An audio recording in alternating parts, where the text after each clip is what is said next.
I'm working on this differential out of the Chevy Camaro.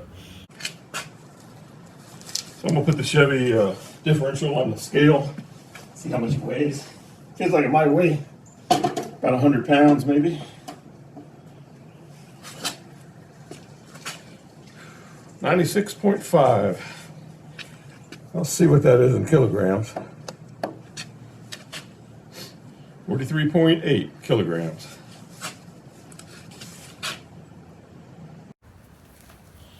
You know, that's really not too bad. Differential weighs under 100 pounds and supports 400 or 500 horse, maybe more. I think this one was seeing a lot more than the stock horsepower, and I think that's what happened to it. So I'm going to tear it down and we'll take a look and see what may have happened to it.